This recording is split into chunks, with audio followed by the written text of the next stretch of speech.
आज का जो वचन है वो लूका रसूल की अंजील और उसका 2 बाब और उसकी 25 आयत में पढ़ेंगे। Luke chapter 2 verse 25। आज हम शिमोन भविष्यवाणी करने वाला जो खुदा का बंदा था उसके बारे में सीखेंगे। जब आप इस बाइबल में पढ़ते हो तो यहाँ पर लिखा है शिमोन का गीत। जब आप ऑनलाइन बाइबल पढ़ते हो जो हम डाउनलोड करते हैं अपने मोबाइल में, तो वहां लिखा हुआ है शिमोन की भविष्यवाणी। और सच में उसने एक ऐसी भविष्यवाणी की है, उसको भी हम देखेंगे। आज हम पहले शिमोन कौन था, शिमोन क्या इंतजार कर रहा था और उसकी भविष्यवाणी क्या थी और उसने कैसे खुदा का धन्यवाद किया, ये हम सीखेंगे। इस समय जो खुदा का वचन था वो मरियम के ऊपर और माँ मरियम के ऊपर और यीशु मसीह के पिता यूसुफ के ऊपर था। ठीक है, हमने पिछली बार बहुत ही अच्छा वचन सीखा था कि माँ मरियम की सेवकाई क्या थी और उसके पति यूसुफ की सेवकाई क्या थी। उनको अद्भुत सेवकाई मिली और उसने सेवकाई को जितनी देर खुदा ने उन्हें जिंदगी दी, उन्होंने उस सेवकाई को क्या किया है, पूरा किया है। अद्भुत रीति से माँ मरियम ने अपनी सेवकाई को निभाया है और जो यूसुफ है उसका पति, उसने भी अद्भुत रीति से सेवकाई को निभाया है। और पिछली बार ये कहा गया था कि हर दास दासी वो ऐसे ही खुदा के सेवकाइयों को क्या करे, निभाए।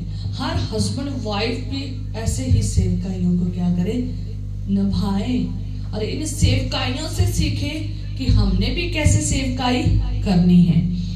आज हम शिमोन की भविष्यवाणी देखेंगे, शिमोन के बारे में सीखेंगे। जब मैं ये वचन पढ़ रही थी और वचन में मैंने हमेशा खुदा से कहती थी, जितनी बार मैंने इसे बचपन से वचन पढ़ती आ रही हूँ, जब से पढ़ना आया है तो पढ़ती आ रही हूँ, पर लेकिन आज तक कभी इसके ऊपर वचन नहीं सुनाने का मौका मिला और ना ही कभी कोशिश की और ना ही कभी ध्यान दिया।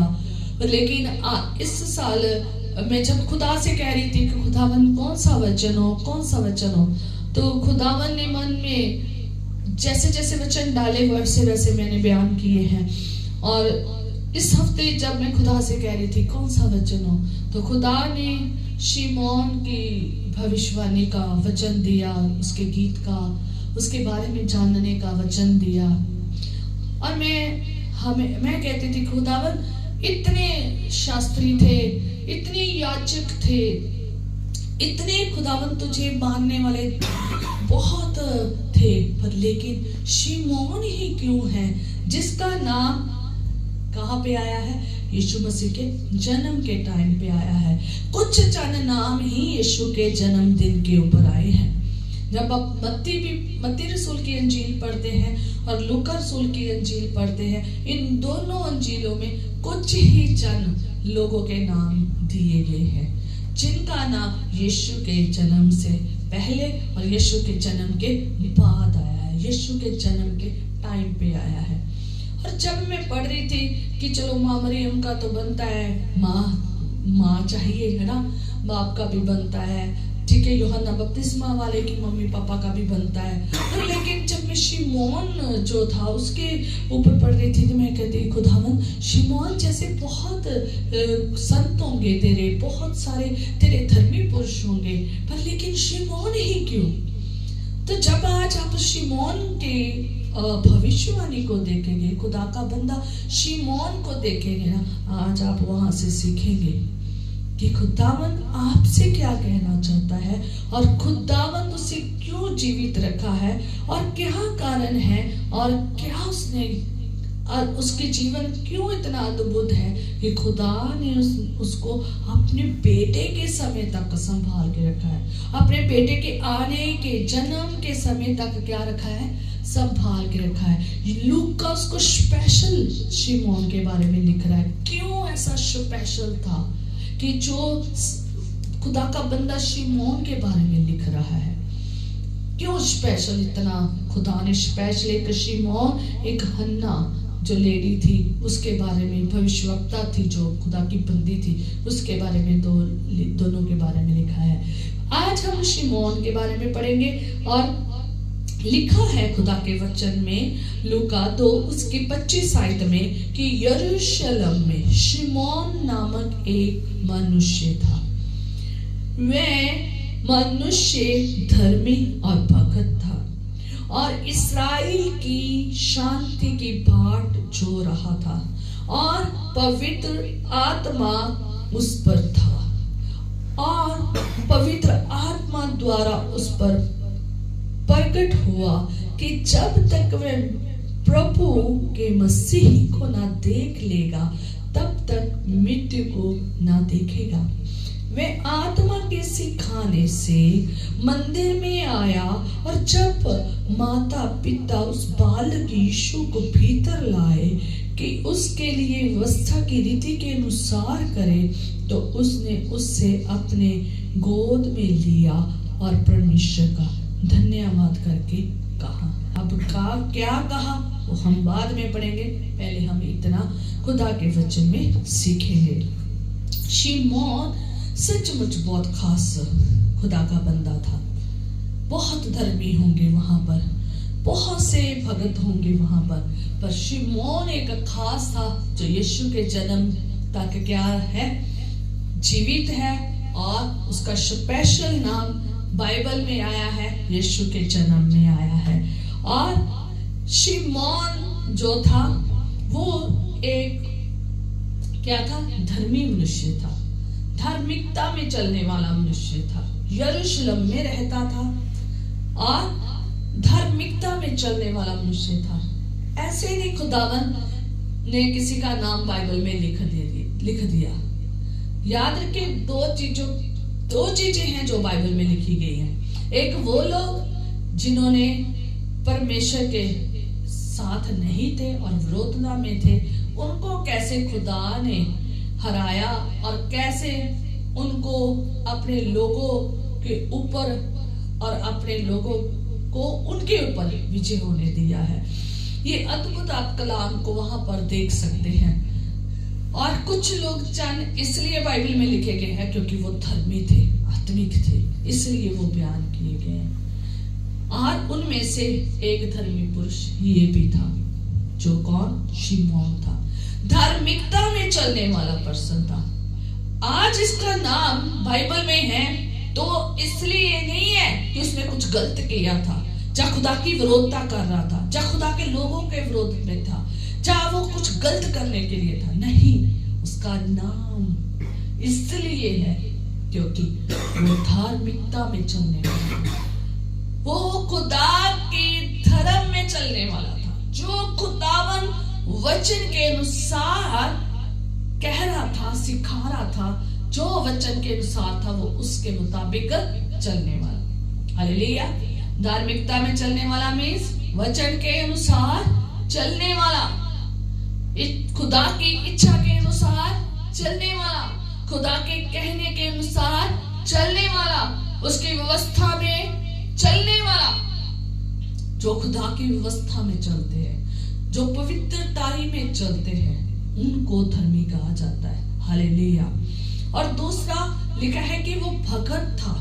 मतलब में मीनिंग क्या है कि वो भक्ति करने वाला मनुष्य था। वो भक्ति करने वाला वो मनुष्य नहीं था, नाम का क्या नहीं था, यहूद इस्राएली नहीं था, नाम का वो नहीं था, वो काम का था, खास था उसमें। वो भक्ति करने वाला था, भक्तिहीन नहीं था। वो खुदा में आया, धार्मिकता से उसने जिंदगी जी और भक्ति भी खुदा की। और भक्ति वो हमेशा खुदा के लिए करता था, आराधना करने वाला, धन्यवाद करने वाला। लिखा है ना नीचे उसका धन्यवाद का गीत, धन्यवाद करने वाला था, प्रेस प्रस्तिश करने वाला करने वाला बंदा था। हालेलुया। धन्यवाद करने वाला बंदा था और प्रेस प्रस्तिश करने वाला भक्त इंसान था। याद रखे, जो लोग भक्ति करते हैं वो ही खुदा को धन्य कहते हैं, वो ही उसका प्रेस प्रस्तिश, आराधना, प्रार्थना, उपवास रखते हैं, वो ही रखते हैं। और जो भक्तिहीन है उनसे ना तो आराधना होती, ना वर्शिप होती, ना वो गीत गाते हैं, ना वो भजन गाते हैं। वो अपनी जिंदगी शारीरिक तौर पर, सांसारिक तौर पर जो लोग जीते हैं वैसी जिंदगी जीते हैं। धार्मिकता में आज हम इस शिमोन जो खुदा का बंदा है, इसे हर एक आदमी और हर एक औरत, हर एक जो मसीही में, उसके लिए ये शिक्षा है कि तुम भी अगर धर्मी और भगत तरीके से चलते हो ना, तो स्पेशल तुम्हारा हिस्सा खुदा के पास है। हालेलुया। अगर तुम खुदा की धार्मिकता में चलते हो, पवित्रताई में चलते हो, आप पर भी वैसे ही मेहरबानी होगी जैसे शिमोन के ऊपर हुई है जो खुदा का बंदा है। हालेलुया। खुदावन हमें इसलिए सिखा रहा है इस वजह से कि तुम भी धर्मी बनो, तुम भी भगत बनो, तुम भक्तिहीन ना बनो, तुम अधर्मी ना बनो, तुम्हारे काम अधर्मी ना हो, तुम पवित्र जीवन ना जियो, बल्कि पवित्र जीवन जियो। खुदा की आराधना करो, धन्यवाद करो, प्रेज करो, प्रस्तुति करो, जलाल दो, महिमा दो, उसका आदर उसे दो, उसका खुशखबरी दो, सुसमाचार दो। इसे ठहराया है सुसमाचार के लिए। आगे हम पढ़ेंगे वो क्या समाचार है जो वो लेकर आया है। अकेला इन माँ बाप के लिए नहीं, वो हमारे सब के लिए, पूरी दुनिया के लिए। और जब आप आगे बढ़ते हैं तो खुदावन का वचन कहता है कि लिखा है कि इस्राएल की शांति की बाट जो रहा था। इस्राएल की जो शांति की बाट का जोने का मीनिंग ये है कि वो वेट कर रहा था, जैसे बाकी इस्राएली वेट कर रहे थे कि उनका शांति का राजकुमार आएगा। जब पिछली बार हमने पढ़ा था ना, कहां पर? यशाया नबी की पुस्तक में 7 में पढ़ा था, और 7 में हमने 9 चैप्टर में पढ़ा था कि वो शांति का क्या है? राजकुमार है, अनंत काल का पिता है, और प्रभुता उसके कांधे पर होगी। ठीक है, पराक्रमी खुदा है। ये 4 चीजें वहां पर आप पढ़ सकते हैं। और जैसे यशाया नबी ने भविष्यवाणी की थी, और भविष्यवाणी यशाया नबी ने एक और की थी, वो भी आगे पढ़ेंगे। और यशाया नबी ने भविष्यवाणी उस खुदा की, उस मसीहा की, उस खुदा के बेटे की, इकलौते बेटे की भविष्यवाणी की थी कि वो आएगा, शांति का राजकुमार आएगा, शांति देगा। तो वो मसीहा की ये भी वेट कर रहा था, जैसे बाकी इस्राएली क्या कर रहे थे? वेट कर रहे थे। जो इस्राएल कौम थी वो हेरोदेस के, पिलातुस के अधीन थी। ठीक है, जो इस्राएल कौम थी, जब आप मलाकी में देखोगे, मलाकी से लेकर मत्ती रसूल की इंजील तक 400 साल ना तो इनके पास भविष्यवक्ता था जो इन्हें आने की क्या बता सके? भविष्यवाणी बता सके। वो यशाया नबी की भविष्यवाणियों के ऊपर उम्मीद लगाकर बैठे थे कि कब पूरी होगी, और जो बाकी भविष्यवाणी हुई उसके बाद उनके ऊपर वेट कर रहे थे। और प्लस जो हम देखते हैं कि मलाकी के बाद और मत्ती के तक कोई भी भविष्यवक्ता नहीं आया था। ऐसे बाकी भविष्यवक्ता थे, जैसे यशाया था, एलिया था, एलीशा था, और बाकी भविष्यवक्ता जितने भी आए हैं, वैसा भविष्यवक्ता मलाकी के बाद मत्ती तक कोई भी नहीं आया था। 400 साल से ये बिना भविष्यवक्ता के वेट करते रहे कि कब, वेट करते रहे हैं कि कब मसीहा आएगा, कब कोई भविष्यवक्ता आएगा जो हमें आगे सिखाएगा, खुदा की गहरी बातें सिखाएगा। याजक बहुत थे, शास्त्री बहुत थे, कई भविष्यवक्ता भी थे, पर लेकिन खुदा के साथ वैसी बात नहीं हो पा रही थी जैसी खुदावन अपने उन भविष्यवक्ताओं के साथ करता था। हालेलुया। और ना तो इनके पास भविष्यवक्ता था, पहला नंबर, और दूसरा ना इनके पास कोई राजा था, ना ही इनके पास कोई राजा था। और ये सब के सब क्या थे? गुलाम थे। ये सब के सब, इनका ना कोई अपना राज्य रह नहीं गया था, बल्कि ये दूसरे राज्यों में थे, दूसरे इसके ऊपर क्या कर रहे थे? हुकूमत कर रहे थे। और ये अपने राजा की वेट कर रहे थे, ये अपने राजा की वेट कर रहे थे, अपने मसीहा की वेट कर रहे थे कि कब आएगा और हम क्या पाएंगे? शांति पाएंगे, आनंद से रहेंगे, हमारा अपना सब कुछ होगा। और क्या हुआ कि राजा आ गया। हालेलुया। वो क्या कर रहे थे? इस्राएल पूरी शांति की पहाड़ को जो रही थी, क्योंकि भविष्यवाणी हुई थी। यशायाह नबी 40 उसकी 1 और उसकी 2 में भविष्यवाणी हुई थी। यशायाह नबी ने की थी कि तुम्हारा परमेश्वर ये कहता है, मेरी प्रजा को शांति दो, शांति दो। यरूशलेम से शांति की बातें कहो। किससे कहो? यरूशलेम से शांति की बातें कहो, और उससे पुकार कर कहो कि तेरा कठिन सेवा पूरी हुई है। बड़ा कठिन समय था, वो सेवा में लगे रहे थे। ऐसा नहीं था कि खुदा का भवन नहीं चल रहा था, खुदा का भवन चल रहा था। जब जकरिया को फरिश्ते ने आकर क्या कहा था कि तेरी बीवी क्या होगी? गर्भवती होगी, वो एक बच्चे को जन्म देगी। आप पढ़ सकते हैं। जकरिया तब मंडली में ही था, जकरिया की बारी थी। कहां पर? मंदिर में। जकरिया, आप वहां देख सकते हैं कि खुदा का भवन चल रहा था। वहां पर याजक थे, वहां पर शास्त्री थे, वहां पर फरीसी थे, वहां पर सारे जो भी जिन जिन की ड्यूटी थी वो हर बार लगती रहती थी, चिट्ठियां डलती थी और ड्यूटी पे वो लोग जाते थे, मंदिर में जाते थे अपना काम करने के लिए। और जब आप देखते हो, जब जकरिया गया था तो वहां पर फरिश्ते ने क्या दिया था? अपना संदेश दिया था, जो स्वर्ग से लेकर आया था कि तेरे घर में क्या होगा? एक बेटा होगा, उसका नाम यूहन्ना होगा। उसे ये भविष्यवाणी दी थी, उसे ये शुभ संदेश दिया था। तब वो मंदिर में था और पूरी मंडली बाहर थी, और जब वो बोला नहीं ना तो सारी मंडली समझ गई थी कि कुछ ना कुछ इसने अंदर मंदिर में क्या है? देखा है। और खुदावन का वचन कहता है कि वो इस्राएल की भाट जो रहा था, और इस्राएल की भाट वो जो रहा था, तो सारी इस्राएल की भाट परमेश्वर की क्या कर रही थी? जो रही थी, शांति की वेट कर रही थी, शांति के राजकुमार की वेट कर रही थी।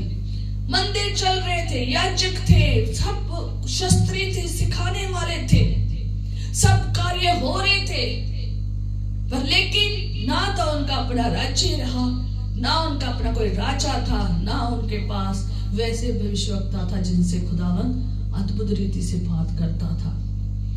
अब वो सिर्फ मंदिर जाते, आराधना करते, याजक जो सिखाते और जो शास्त्री बताते वही वो करते, और पूरी इस्राएल कौम क्या कर रही थी?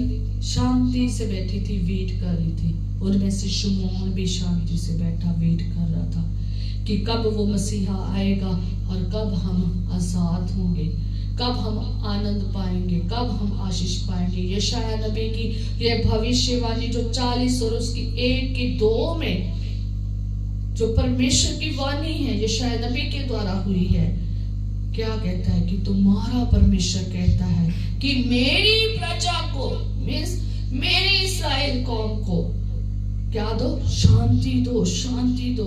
कि मीन्स दिलासा दो, इनको तसल्ली दो, इन्हें शांति दो, इनसे शांति की बातें करो, यरूशलेम से शांति की बातें करो, और इनसे पुकार कर कहो कि तेरा कठिन सेवा क्या होगी? है पूरी होगी। जितने इतने साहस से जो कठिनाई में चल रहे थे ना, तो शांति से सेवकाई कर रहे हो ना, मेरे कामों को कर रहे हो ना, अब वो खत्म होगी सेवा, वो पूरी होगी है। तेरे अधर्म का दंड अंगीकार किया गया है। क्या किया गया है? अधर्म का। कहता तेरे अधर्म का, जो तुम लोगों ने अधर्म किए थे उनके दंड का अंगीकार किया गया है। अब वो दंड तुम पर कभी नहीं पड़ेगा। यीशु मसीह इसलिए आए। जब आप यूहन्ना उसके 3 उसकी 16-17 में भी पढ़ते हो ना, वहां पर आप पढ़ सकते हैं कि वो इसलिए आया है कि वो जीवन दे, ना कि किसी को दंड दे। वो दंड देने के लिए नहीं आया है, दंड देने के लिए आएगा। ये नहीं कह सकते कि दंड नहीं देगा। दंड देने के लिए वो आएगा जब वो फिर से आएगा। फिर से वो आएगा, कहता मैं शीघ्र आने वाला हूं, तब वो दंड देगा। इस टाइम वो क्या करने आया था? हम सब के अधर्म के दंड को खत्म करने आया था। हमारे सबके गुनाहों को अपने ऊपर लेने के लिए आया था। इसलिए कहता तेरे अधर्म का दंड अंगीकार किया गया है। अब तुम पर कोई भी दंड नहीं है। यहोवा के हाथ से तुम अपने सब पापों का दूना दंड पा चुके हो। इसलिए वो कहता है तुम्हें शांति मिले, तुम्हें शांति मिले। कहता है इन्हें शांति दो। इस शांति की वो क्या कर रहे थे? वेट कर रहे थे। शांति के राजकुमार की वेट कर रहे थे, अपने मुक्तिदाता की वेट कर रहे थे, अपने खुदा की वेट कर रहे थे, अपने मसीहा की वेट कर रहे थे। और जो शिमोन है वो भी जब वेट कर रहा था तो लिखा है आगे कि और पवित्र आत्मा उस पर था। पवित्र आत्मा उस पर था। याद रखे, पवित्र आत्मा हमेशा उसके ऊपर और उसके अंदर उन लोगों के होता है जो धार्मिकता और पवित्रता से चलते हैं। भक्त लोग हैं, जो आराधना करने वाले लोग हैं। दूसरे लोगों के ऊपर पवित्र आत्मा नहीं होता। याद रखें, जो लोग आ तो गए हैं मसीह में, मानते तो हैं कि हाँ खुदा यीशु मसीह कौन है? खुदा का बेटा है। ये दुष्ट आत्माएं भी कहती है वो खुदा का पुत्र है। अन्य जाति भी कहती है वो खुदा का पुत्र है। अन्य जाति भी उसको खुदा कहती है। अगर हम भी ऐसे ही कहेंगे तो कोई फायदा नहीं है। हमें उससे बढ़कर करना है। जैसे शिमोन में था, जैसे शिमोन था, वो धार्मिकता में चलता था और पवित्रताई में चलता था और भगत था। उन लोगों को पवित्र आत्मा देता है जो क्या है? धार्मिकता में चलते हैं, पवित्रताई में चलते हैं। और जितने हलीम है, जितने नरम है, जितने भगत है, भक्तिहीनों को नहीं इतना महंगा, इतना कीमती पवित्र आत्मा देता। भक्तिहीनों के लिए नहीं है, जो आराधना नहीं करते, स्तुति नहीं करते, प्रशंसा नहीं करते, जो दुआ प्रार्थना नहीं करते, नहीं, उनके लिए पवित्र आत्मा नहीं है। लोग जोर लगा रहे हैं कि मुझे आज पाखरू मिल जाएगा, सारे काम जहान के, उल्टे गालियां निकालते। कैसे तुम्हें वो पाखरू दे देगा? इतना पवित्र आत्मा, पवित्र जो है, कैसे गंदी जुबान पर आ जाएगा जिसने अभी अंगीकार नहीं किया है? इसी मुंह से तुम गालियां निकाल रहे हो, इसी मुंह पे पाखरू आके ठहरेगा? नहीं ठहरेगा। मुझे नहीं पता जो पाखरू में बोल रहे हैं तो वो किस में बोल रहे हैं। कहते हैं कि हम पाखरू में बोलते हैं, मुझे नहीं पता वो कौन सी भाषा में बोल रहे हैं। और भी बहुत सारी भाषा शैतान ने छोड़ी हुई है। ये अक्ल होनी चाहिए कि कौन किस भाषा में बोलता है। पहला नंबर, हाँ ये हो सकता है कि जब हम आराधना कर रहे हो तो पाखरू सबको हवा आई है और खुदा का आंधी की सनसनाहट हुई है तो सब कुछ हुई है तो पाखरू से भर गया है। और बाहर जाकर फिर वैसा का वैसा हो गया। उनका तो कोई सिस्टम नहीं है। यहाँ वो पवित्र, बाहर हो क्या है? दूसरू है। याद रखिए, खुदावन अपना पाखरू उसके ऊपर ठहराता है, उसके अंदर भेजता है जो अधर्म पर नहीं चलते, जो भक्त है, जो उसकी आराधना करने वाले हैं। अगर आप चाहते हैं कि आप पाखरू आपको मिले, आप भरपूरी में रहो, तो आपको भक्ति वाला बनना चाहिए, प्रेस परस्तिश करने वाला, धन्यवाद करने वाला बनना चाहिए। आधर्मी काम छोड़ने पड़ेंगे, गालियां छोड़नी पड़ेगी, ये लुच्चपन छोड़ना पड़ेगा, गुनाह छोड़ना पड़ेगा। ये बुरे काम, शारीरिक काम, संसारिक काम छोड़ने पड़ेंगे, तब पाकरू मिलेगा। जितने मर्जी साल आप भवन में आते रहो खुदा के, नहीं पाकरू मिलेगा। खुदावन स्पेशल अपने भक्तों को देता है। लिखा है कि और 26 साइड में, और पवित्र आत्मा द्वारा उस पर प्रकट हुआ। दूसरा नंबर, पवित्र आत्मा द्वारा उस पर क्या हुआ है? प्रकट हुआ है। जब पाकरू आपको मिलता है तो आपके ऊपर प्रकट भी करता है। इसके ऊपर क्या प्रकट किया है ये हम देखेंगे। लिखा है क्या प्रकट हुआ है कि जब तक वह प्रभु के मसीह को देख ना लेगा, जब तक प्रभु के मसीह को देख ना लेगा, तब तक मृत्यु को ना देखेगा। पहला नंबर, उसने किसको देखना था? मसीहा को। दूसरा नंबर, वो मृत्यु का उसके पता था कि कब उसके ऊपर मृत्यु आनी है। जब तक वो मसीहा को ना देख लेगा तब तक वो मरेगा भी नहीं। इसलिए वो आराम से अपनी जिंदगी क्या कर रहा था? बता रहा था, शांति से बाट को जो रहा था। उसे पता था कि जब मसीहा आएगा उसे मैं देखूंगा और मैं क्या हो जाऊंगा, फिर शांति से विदा हो जाऊंगा। आगे पढ़ेंगे, ठीक है।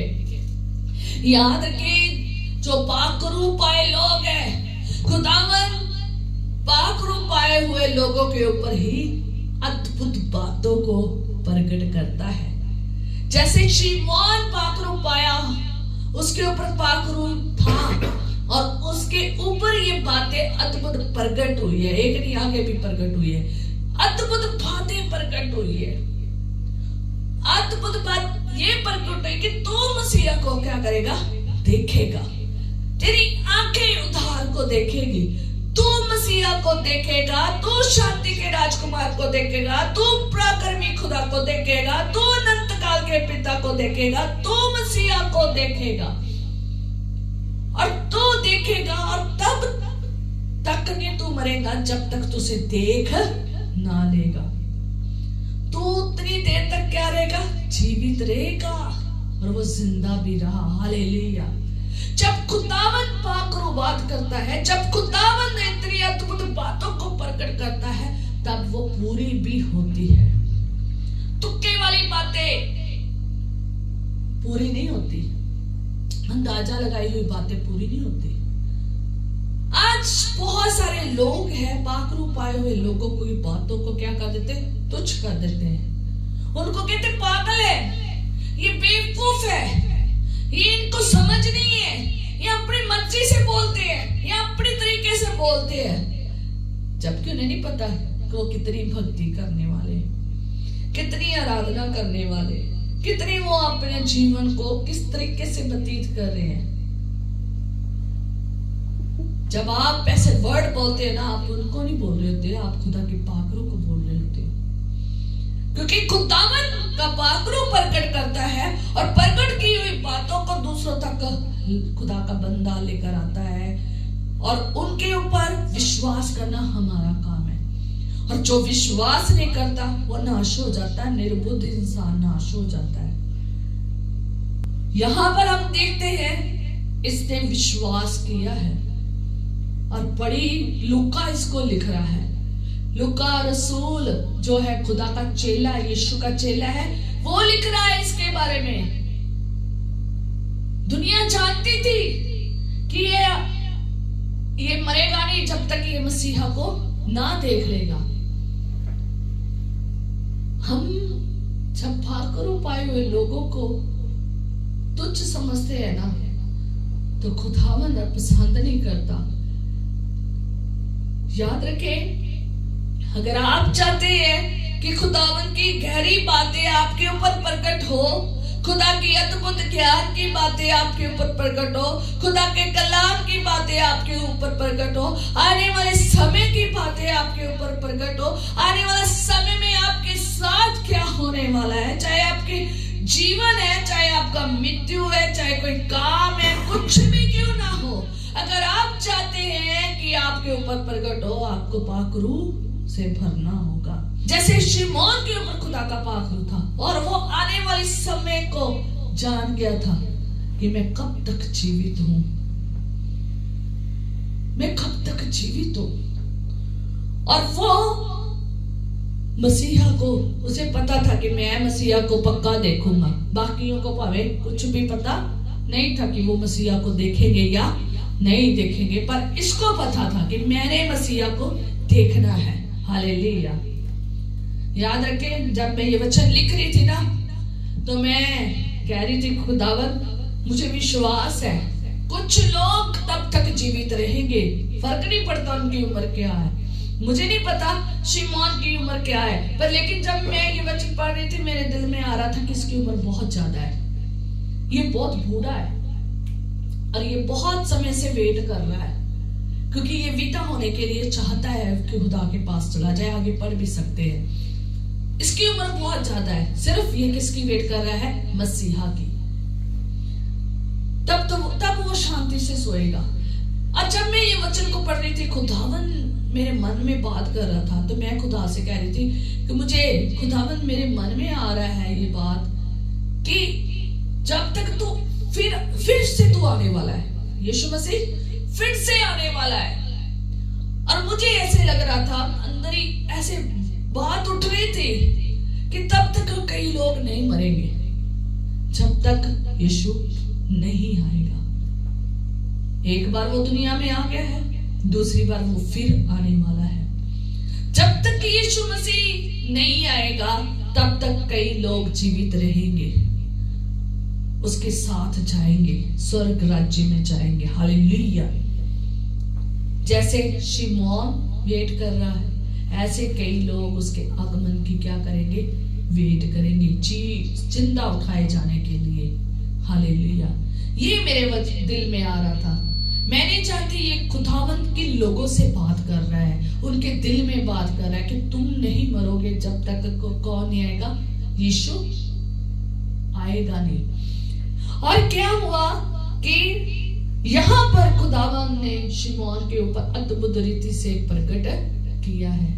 खुदावंत पाकरू अद्भुत बातों को प्रकट करने वाला है, अद्भुत आने की समय की भविष्यवाणियों को पूरा करने वाला, प्रकट करने वाला परमेश्वर है। आपके जीवन में आगे क्या होने वाला है उनको प्रकट करने वाला है। आगे आपके साथ क्या होने जा रहा है, वो चाहे स्वप्न के द्वारा बोले, दर्शनों के द्वारा बोले, कैसे भी वो बोले, वो बोलता है, वो दिखाता है, वो बताता है, वो प्रकट करता है। हालेलुया। अगर आप उसको मान लेते हो शिमोन की तरह, तो आप सचमुच उस बातों को अपनी आंखों से देखोगे। पर आप अगर मानते नहीं हो ना, तो खुदावन का पाक रूह क्या हो जाता है? शौकित हो जाता है।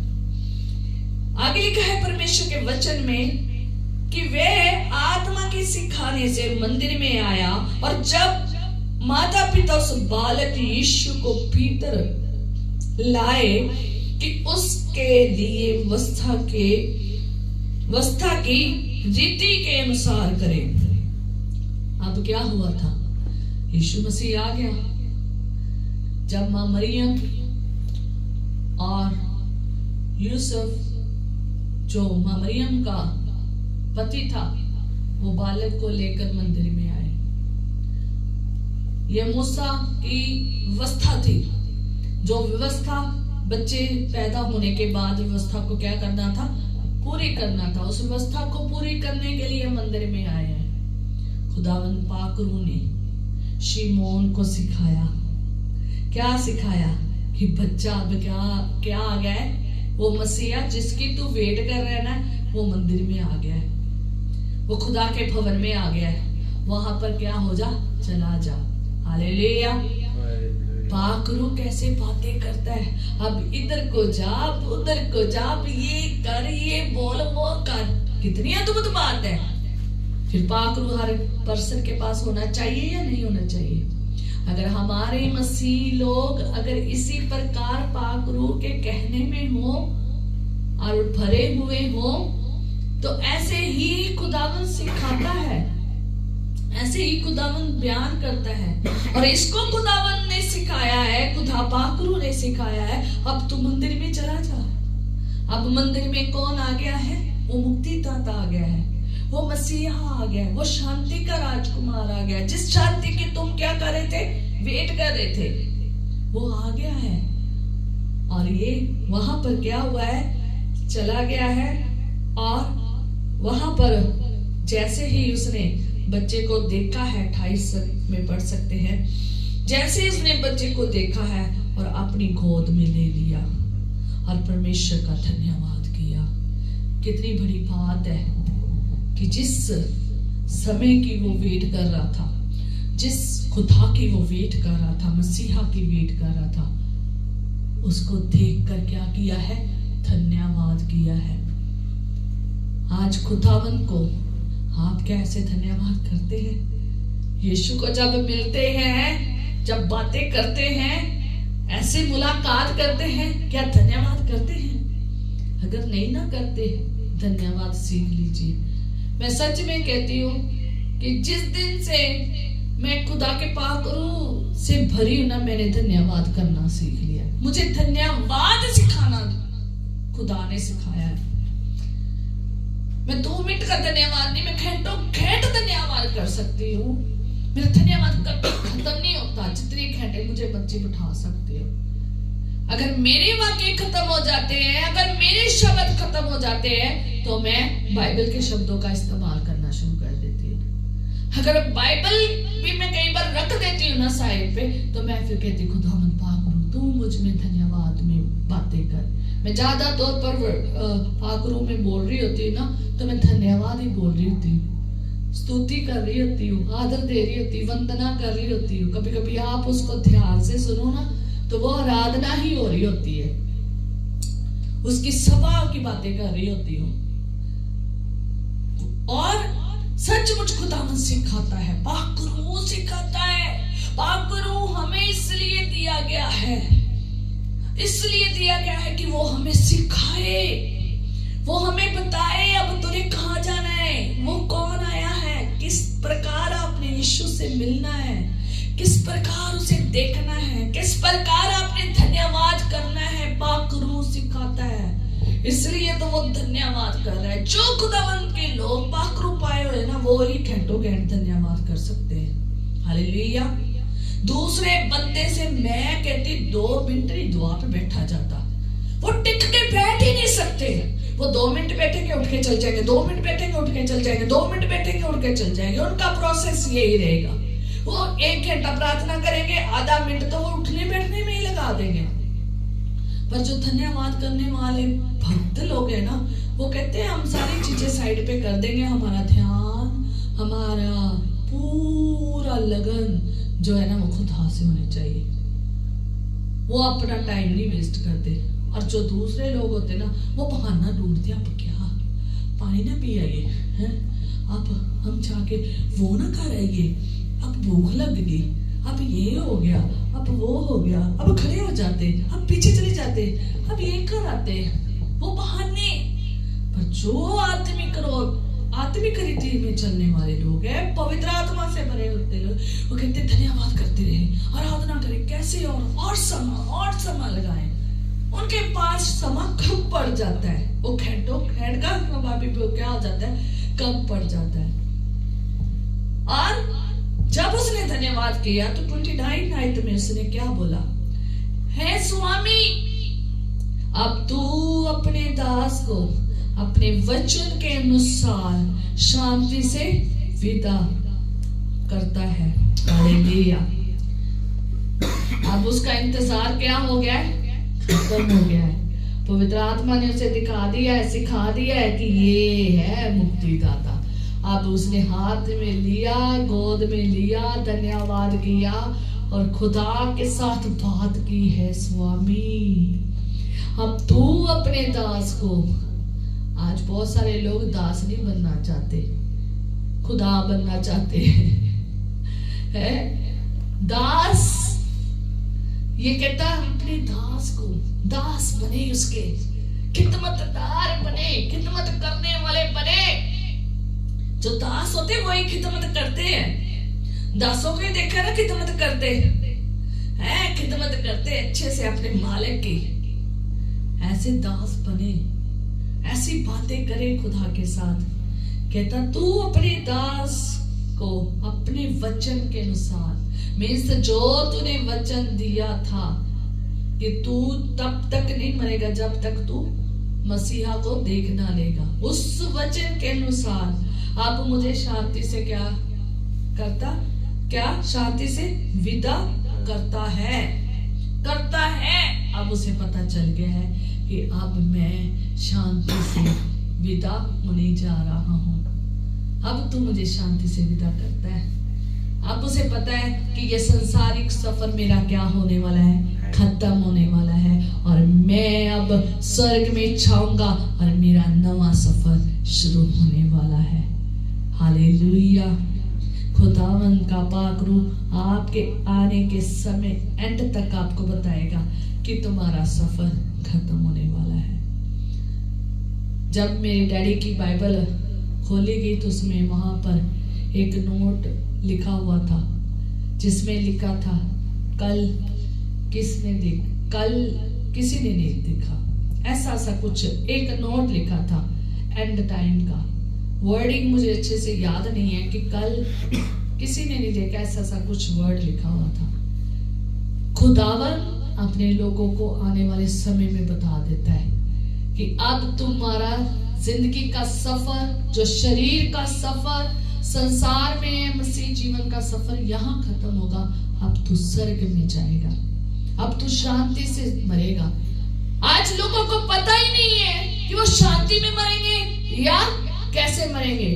आज बहुत सारे लोग खौफ में हैं।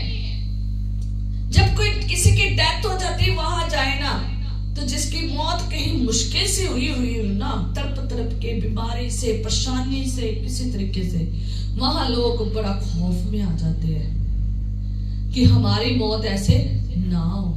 खुदावन तू हमें चंगा भला लेके जाए, हम चलते फिरते क्या हो जाए और अपने सारी तंदुरुस्ती में रहे। हम बीमार होकर इतने समय पड़े ना रहे। हम बीमारी में नहीं जाना चाहते, हम तड़प के नहीं जाना चाहते, बुरी हालत में नहीं जाना चाहते। यहाँ देखो खुदावंत का पाक रूह उसे सिखा रहा है कि तू शांति से मरेगा। हमारा खुदावंत हमें शांति से विदा करता है। वो सिखाता है कि आपकी एंडिंग लाइफ जो संसारिक और मसीहत में है, इस संसार में कैसी होगी। आज लोग खौफ ज्यादा है, आज लोग शांति में नहीं है, उन्हें नहीं पता उसकी एंडिंग कैसे होगी। उनको सिखाने वाला कोई नहीं, उन्हें समझाने वाला कोई नहीं, उन्हें बताने वाला कोई नहीं है। अगर आप चाहते हैं कि आपको आपका सब कुछ पता हो, आपकी एंडिंग कैसे होगी, तो आप खुदा पाक रूह से भरपूर हो जाए। वो आपको सिखाएगा, वो आपके ऊपर बातों को प्रकट करेगा और उसे तुम्हें वचन के अनुसार विदा करेगा। जैसा खुदा ने वचन दे दिया ना कि तुम ऐसे विदा होगे, तो वो वैसा ही विदा करेगा। आप शांति से विदा होगे, आप उस प्रकार से विदा नहीं होंगे। हालेलुया। आगे लिखा है 38 में, क्योंकि मेरी आंखों ने तेरे उद्धार को देख लिया है। उद्धार को देख लिया है, यीशु को देख लिया है। यीशु ही उद्धार है, यीशु ही उद्धार करता है। कहता मेरी आंखों ने तेरे उद्धार को देख लिया है। क्या आपने उद्धार को देखा है? मैं आज आपको पूछती हूँ, क्या आपने उद्धार को देखा है? याद रखें, खुदा का दर्शन वही लोग पाते हैं जो पाक रूह में है, भरपूरी में है। वो दर्शन पाते हैं जो अभिलाषी है, जो यीशु को देखने के अभिलाषी है। खुदावंद अपना उद्धार उनको दिखाता है, खुदावंद अपना चेहरा उनको दिखाता है। हालेलुया।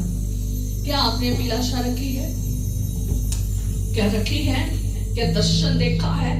नहीं देखा है तो आज से आप भी खुदावंद के दर्शन की अभिलाषा रखें। आप भी कहें, यीशु तू मेरा उद्धार करता है, मैं अपनी आंखों से तुझे देखना चाहता हूँ, मैं अपने उद्धार को देखना चाहता हूँ। जैसे तूने शिमोन को अपना उद्धार दिखाया है, मुझे भी अपना उद्धार करता दिखा। हालेलुया। मेरी हमेशा अभिलाषा रहती है, मेरी एक आदत बहुत ज्यादा बन गई थी कि मुझे हमेशा मेरा यीशु दिखे, यीशु हमेशा दिखे। अगर मुझे दर्शन या स्वप्न नहीं ना मिलता था, मैं निराश हो जाती थी। कितने कितने 10 दिन सपन नहीं ना आए तो दर्शन ना आए, खुदा की बात मुझ तक ना पहुंचे, मैं निराश हो जाती थी। पिछले कुछ समय मैंने खुदा से कहा, मुझे दर्शन दे, दर्शन दे, दर्शन दे, अपना दर्शन दे। और खुदा उनका दर्शन नहीं हुआ। और मुझे खुदा ने पिछली बार एक बात सिखाई, मैं तुझे दर्शन दूं या ना दूं, मैं तुझे दिखूं या ना दिखूं, तू इसके ऊपर डिपेंड नहीं रहना। तू डिपेंड अब पता किसके ऊपर होगी, सिर्फ मुझे देखने पर होगी। और जब मैं तुझे दिखता नहीं हूं तो तू परेशान हो जाती, जबकि मैंने तुझे क्या दिया है, पाक रूह दिया है। उन लोगों को देख जिनको मैंने कभी दर्शन नहीं दिया, वो जीते हैं, तू भी वैसा जी। और मैंने खुदा से कभी जिद नहीं की। अब उसके बाद मैंने कहा, खुदावन जब तेरा दिल करे ना अपनी दीवाने को मिलने का, तो मेरे से मिल लेना। मैं खुदावन को ये कहती होती, खुदावन मैं तेरी दीवानी हूँ, मुझे अपने दीवाने को देखने का बहुत मन है, तू मुझे जरूर दिखाना। पर लेकिन मैं तुझसे अब नहीं कहूंगी कि मुझे बार बार दर्शन दिखा। तेरी मर्जी है, जब तू मुझ पर प्रकट होना चाहे, मुझसे बात करना चाहे, तो आना। पिछले दिनों में ही मैंने खुदा का दर्शन पाया है। मैं मोसेस को बता रही थी कि मैंने कैसा दर्शन पाया है। मैंने किसी को नहीं बताया, मैंने इसको ही बताया अकेला बस, क्योंकि ये और मैं थे दोनों। मैंने कहा बड़ी देर बाद मैंने खुदाबंद को देखा है, पर मैंने साफ साफ नहीं उन्हें देख पाई हूँ, बहुत दूर। और बहुत सारी जो चीजें मैंने देखी मैंने बताई है। याद रखें, अगर आप खुदाबंद को देखने की चाहत रखते हैं, खुदाबंद के पाक रूह से भरे। लिखा है 31 आयत में, जिसे तूने सब देशों के लोगों के सामने तैयार किया है। सब देशों के लोगों में। आज बहुत सारे लोग कहते हैं कि क्रिश्चियन कैसे हर एक देशों में जा सकते हैं, ये यीशु का नाम कैसे बाकी सारे देशों में जा सकता है। और जिसने सृष्टि को रचा है, जिसके सारे देश है, जिसका सब कुछ है, पृथ्वी उसकी है, स्वर्ग उसका है, आसमान उसका है, ये धरती पूरी उसकी है, ये कायनात उसकी पूरी है, ये देश उसके है, उसने अपने लिए बनाए हैं, सारे देश उसके हैं। बाइबल कहती है जिसे तूने सब देशों के लोगों के सामने तैयार किया है, सारे देशों के लोगों के सामने। इसलिए आज सारे देश के लोग परमेश्वर की आराधना करते हैं, यीशु की आराधना करते हैं। जब मैं इस वचन को पढ़ रही थी, और मैंने पहले कुछ दिन पहले ही किसी की रील्स के ऊपर ये मैसेज भेजा है, जो लोग कहते हैं ना कि यीशु मसीह पंजाब में क्या कर रहे हैं, ये तो पंजाब के है ही नहीं गुरु, ये तो इंडिया के गुरु नहीं। यीशु मसीह सारे देशों का गुरु है, यीशु मसीह सारी सृष्टि का करता धरता है, यीशु मसीह सारी सृष्टि को बनाने वाला है, उसके हाथ की रचना है, वो सारे देश उसके लिए ठहराए गए हैं, ताकि सब देश के लोग उसके सामने तैयार, दुनिया के लोग उससे क्या पाए, आशीष पाए, बरकत पाए, नजात पाए, पापों से मुक्ति पाए, और उद्धार करता कबूल करे, और नष्ट न हो बल्कि अनंत जीवन में जाए। हालेलुया। कहता उसने जगत से ऐसा प्रेम किया, जगत से, पूरी दुनिया से ऐसा प्रेम किया कि उसने अपने इकलौता पुत्र दे दिया, ताकि जो कोई इस पर विश्वास करे वे नाश न हो बल्कि अनंत जीवन पाए, सदा का जीवन पाए, अवधि जीवन पाए, फॉरएवर जीवन पाए। हालेलुया। हालेलुया। एक देश नहीं, एक देश के लोग नहीं, सब देशों के लिए तैयार किया गया है। हालेलुया। कि वे अन्य जाति को प्रकाश देने के लिए ज्योति बने। हालेलुया। हालेलुया। अन्य जाति को, हम कहां से आए? अन्य जाति से। हमारी कोई अपनी जाति नहीं, हम तो पंजाब में पैदा हुए, पंजाब के हम निवासी हैं, हम तो अन्य जातियों में थे। खुदावन यीशु नासरी हम लोगों के लिए आए हैं, अन्य जातियों के लिए आए हैं। इस्राएल का वो था ही था, अन्य जाति का भी वो क्या है? परमेश्वर है, ताकि उनके जीवन में भी प्रकाश को लाए। यीशु मसीह क्या है? ज्योति है जो अंधेरों में चमकती है। वो हमारी अंधेरे की जिंदगी में उजाला बन के आया है। हालेलुया। सारी जातियों में, अन्य जातियों में प्रकाश देने के लिए ज्योति बन के आया है। हालेलुया। और लिखा है तेरे निज लोग इस्राएल की महिमा हो। जो खुदा का निज भाग है, निज कौम है, वो भी क्या पाए? महिमा पाए। किसके द्वारा? यीशु के द्वारा। और जब हम ये वचन देखते हैं तो 33 में लिखा है कि उसका पिता और उसकी माता इन बातों से जो उसके विषय में कही जाती थी आश्चर्य कर रहे थे। क्या हो रहे थे? अचंभित हो रहे थे। इन अद्भुत बातों को सुनकर क्या हो रहे थे? अचंभित हो रहे थे। बड़े ध्यान से सुन रहे थे, ध्यान से सुन रहे थे, बड़े ध्यान से सुन रहे थे। और जब वो उन बातों को सुन रहे थे, वो समझ रहे थे कि ये अद्भुत बातें, कितनी अचंभित बातें की जा रही है। और आप जानते हो आगे क्या लिखा है? तब शिमोन ने उनको आशीष देकर उसकी माता से कहा कि देख, वह तो इस्राएल में बहुतों के गिरने और उठने के लिए और ऐसा चिन्ह होने के लिए ठहराया गया है कि जिसके विरोध में बातें की जाएगी। हालेलुया। आज विरोध में यीशु के बातें की जा रही है, डायरेक्टली भी और इनडायरेक्टली भी।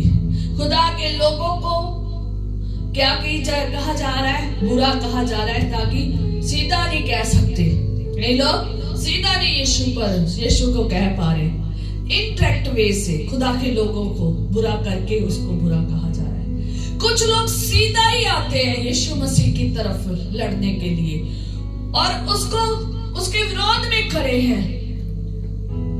ये खुदा ने भविष्यवाणी अपने बंदे शिमोन के द्वारा की है कि बहुत सारे लोगों के लिए वो घिरने का कारण भी होगा और उठने का भी होगा।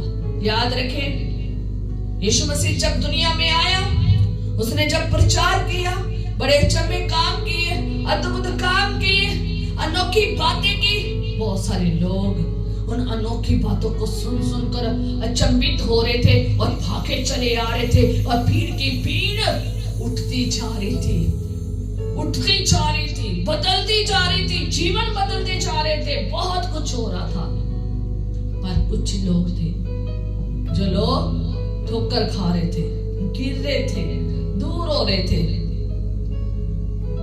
70 चेले थे, 12 रह गए। 12 में से भी एक ने गलतियां कर ली, 11 रह गए। बाकी कहाँ गए?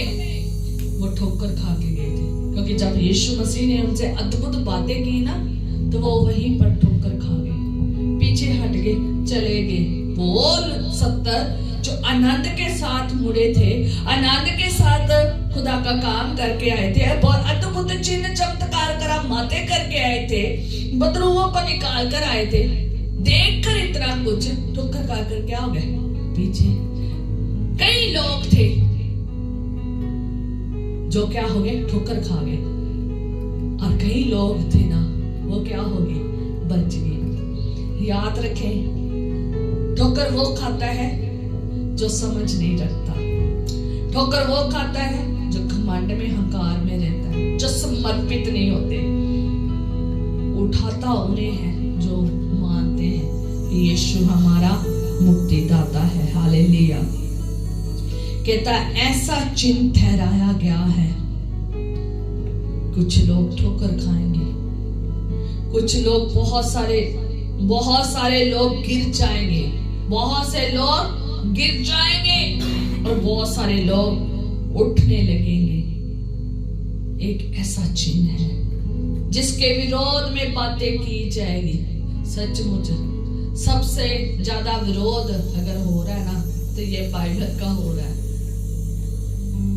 सबसे विरोध हो रहा है तो यीशु का हो रहा है, यीशु के लोगों का हो रहा है। पर गिनती विरोधियों की जितनी ज्यादा है ना, उससे ज्यादा गुना उठने वालों की है। हालेलुया। जिन्होंने उसे अपना मुक्तिदाता कबूल किया है। विरोधता करने वाले एक दिन नाश हो जाएंगे, पर लेकिन जो मसीह के ऊपर विश्वास करते हैं वो अनंत जीवन में जाएंगे। Hallelujah, hallelujah. आपने गिरना नहीं है, उठना है। Hallelujah, hallelujah. और लिखा है लास्ट आयत में हम पढ़ेंगे, परंतु तेरा प्राण भी तलवार से वार पार छिद जाएगा। किसको कह रहा है? मरियम को। हालेलुया। माँ मरियम को कह रहा है। मैं उसे माँ मरियम कहती हूँ। माँ मरियम को कह रहा है कि तेरा वार आर पार भी क्या हो जाएगा? छिद जाएगा। सचमुच जब यीशु मसीह को क्रूस पर चढ़ाया गया था तो वो छिद गई थी, आर पार छिद गई थी। उस माँ से पूछो जिसके बच्चे के ऊपर लोग विरोधता कर रहे थे, जो लोग उसके विरुद्ध में खड़े हो रहे थे और जिन्होंने यीशु मसीह के साथ बहुत बुरा व्यवहार किया, जिन्होंने यीशु मसीह के कथा के समय, क्रूस की कथा में क्या किया है? बुरा व्यवहार किया है। उस क्रूस की कथा को सुनो जो हमारे दिल आर पार छिद जाते हैं। माँ का क्यों ना छिदा होगा? माँ का कैसे दिल में छेद हुए होंगे, आर पार कितने चाकू खुबे होंगे। सोच के देखो उस माँ पे क्या बीतती होगी। इसलिए उसने पहले से शमौन ने भविष्यवाणी कर दी थी कि तेरा दिल भी क्या हो जाएगा? तेरा प्राण भी, प्राण आर पार छिद जाएगा। प्राण ऐसा उसका हो जाएगा। कहता है इससे बहुतों के हृदयों के विचार प्रकट होंगे। हालेलुया। यीशु मसीह ऐसा मुक्तिदाता था, जब वो दुनिया में था वो विचारों को बयान कर देता था। तुम्हारे मन के विचार कैसे हैं? उसने बड़ा मन के ऊपर वचन सुनाया है। मन क्या कह रहा है, मन क्या सोच रहा है, क्या मन में ख्याल आ रहे हैं, किस तरीके से तुम उसे समझते हो, क्या कह रहे हो, वो सब उनके मुंह के ऊपर बोल देता था। हालेलुया। लोगों के हृदयों को उसने प्रकट कर दिया है, लोगों के हृदयों की बातों को प्रकट कर दिया है। उनके दिल कैसे हैं वो सब कुछ उसने क्या कर दिया है? प्रकट कर दिया है। आज शिमोन की इस भविष्यवाणी को देखें, आज पूरी हो रही है। हालेलुया। आज तक क्या हो रही है? पूरी हो रही है। अगर आप शिमोन की तरह खुदा के बंदे हैं तो पहला नंबर आप धार्मिकता में, पवित्रता में चलने वाले होंगे। दूसरा नंबर आप उसकी भक्ति करने वाले होंगे। अगर आप भक्ति करने वाले होंगे तो खुदा का पाक रूह आपके अंदर होगा। अगर खुदावंद का पाक रूह आपके अंदर है तो आपके ऊपर खुदावंद पाक रूह आने वाले समय की बातों को क्या करेगा? प्रकट करेगा। और प्रकट ही नहीं करेगा बल्कि अपनी आंखों से उन्हें दिखाएगा। हालेलुया। प्रकट करेगा, साथ में दिखाएगा, सिखाएगा, आने की बातें सिखाएगा। जैसे उसने शिमोन को सिखाया है वैसा ही वो सिखाएगा। और सिखाने के साथ साथ खुदा के लोग जो पाक रूह से भरे हैं वो धन्यवाद करेंगे, वो आराधना करेंगे, वो उस समय को जान जाएंगे जो आने वाला समय है। अद्भुत बातें, भविष्यवाणी की बातें उनके ऊपर क्या होगी? प्रकट होगी और वो बयान करेंगे। जो पाक रूह से भरे हुए लोग हैं वो भविष्यवाणी को बयान करेंगे। उनकी एंडिंग शांति की एंडिंग होगी। उनका लाइफ जो संसार में एक समय के लिए ठहराई गई है वो शांति से बिता होंगे और खुदा की भविष्यवाणियां करेंगे और खुदा के आने के समय की बातों को प्रकट करेंगे और दूसरों के जीवन के बारे में बताएंगे कि तुम्हारा जीवन भी ऐसा ही खुदावन करेगा जो खुदावन उनको बताएगा। हालेलुया। खुदावन जो अपने पाकरू पाए हुए बंदे को बताता है वो दूसरों के जीवन के बारे में बताएगा कि तुम्हारे जीवन में आने वाले समय में ये होने वाला है। जैसे उसने शिमोन को, जैसे शिमोन ने मरियम को बताया, जैसे शिमोन ने यीशु मसीह के बारे में भविष्यवाणी की, वो सब की सब क्या हुई? पूरी हुई। आप भी जो खुदा में पाक रूह में भरकर भविष्यवाणी दूसरों के लिए कर दोगे वो पूरी होगी। हालेलुया। इसलिए मसीहो जागते रहो, पवित्र आत्मा से भरपूर रहो ताकि आने वाले समय को समझ सको, आने वाली समय की बातों को खुदावंद आपके ऊपर प्रकट करे, आने वाले समय की अद्भुत प्रकाशनों को, गहरे भेदों को आपके ऊपर प्रकट करे और आपको सिखाए कि कैसे चलना है। जो मसीह पवित्र आत्मा के सिखाए चलेगा वो ऐसे ही होगा। हालेलुया। ऐसे ही होगा। आए हम प्रार्थना